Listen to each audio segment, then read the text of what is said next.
नमस्कार, मैं हूं अभिषेक ठाकुर और आज का हमारा ये एपिसोड हाथियों पर है। तो चलिए शुरू करते हैं। हिंदुस्तान में 27,000 एशियाई हाथी पाए जाते हैं और दुनिया का 60% हाथी हमारे देश में, पर आज इनका अस्तित्व खतरे में है। अनंत काल से ही हाथी भारतीय इतिहास और सभ्यता का अभिन्न रंग रहे हैं। हाथियों को भारत में पुराने समय से ही राज रजवाड़े, आवागमन के साधन और युद्ध सामग्री के तौर पर इस्तेमाल करते रहे। इन्हें भारत में मंदिरों के जुलूस और त्योहारों के लिए भी रखा जाता था।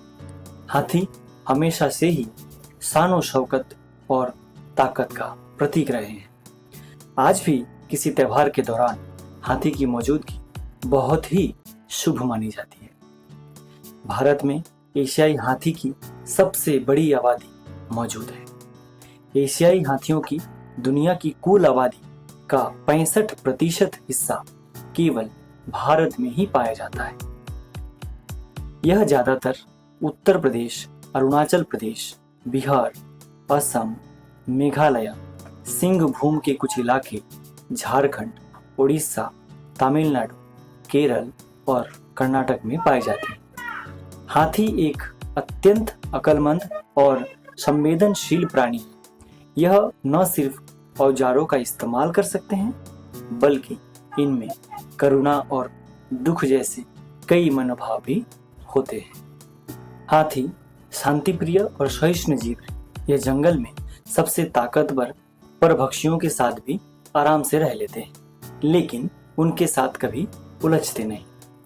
यह आमतौर पर हमला नहीं करते। दुनिया में हाथियों की 2 प्रजाति पाई जाती है।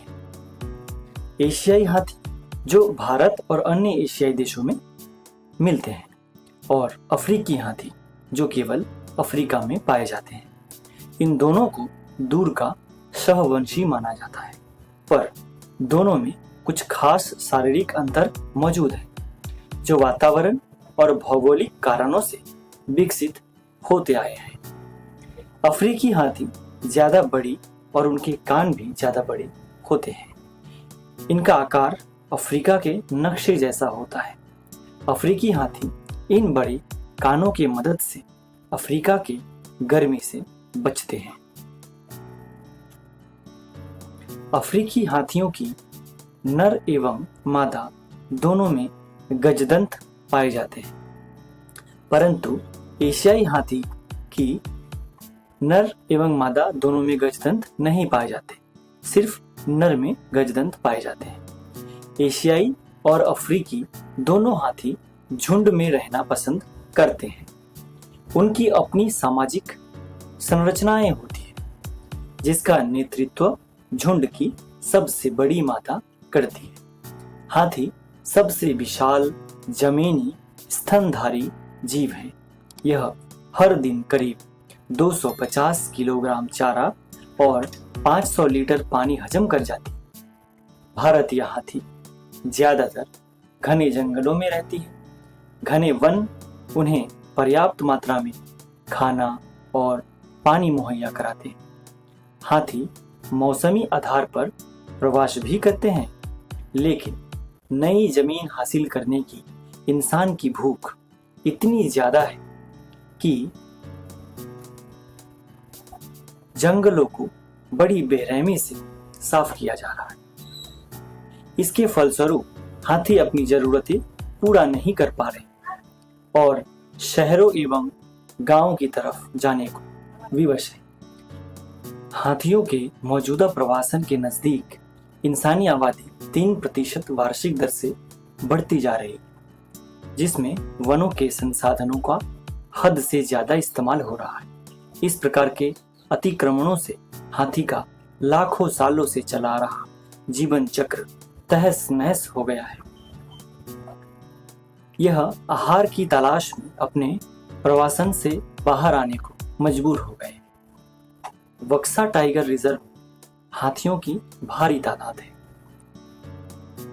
इसलिए इंसान और हाथियों के बीच मुठभेड़ होने का जोखिम हमेशा बना रहता है।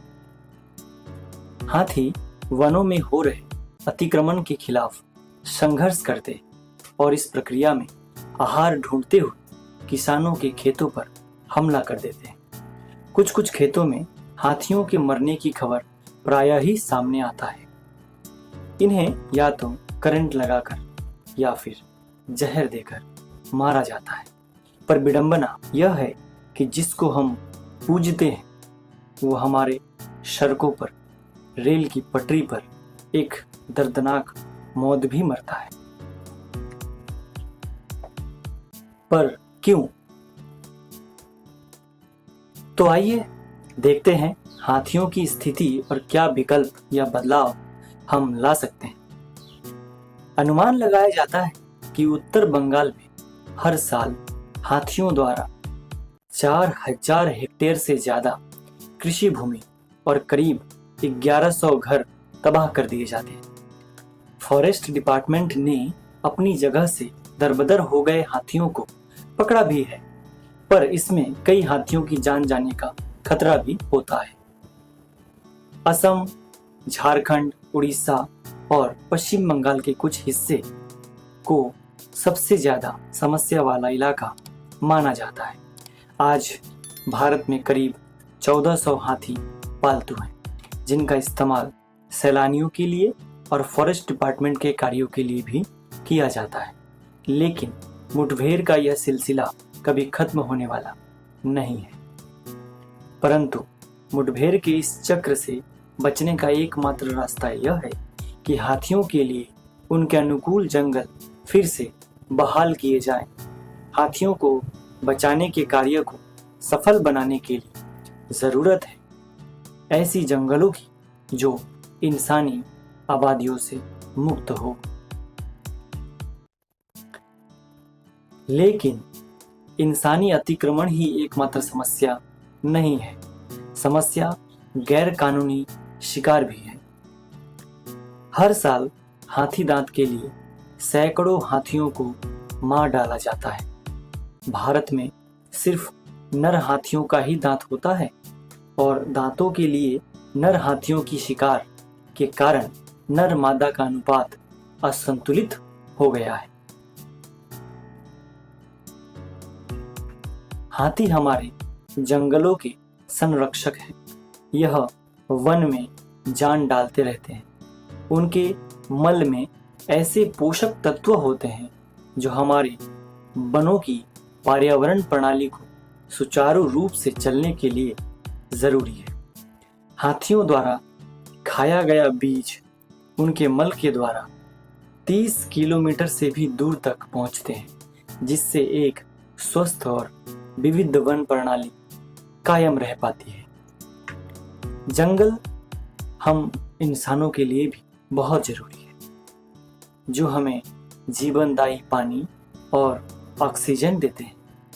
जंगल कार्बन को सोखने में और हमारे पर्यावरण को स्थिर रखने के लिए बहुत महत्वपूर्ण है।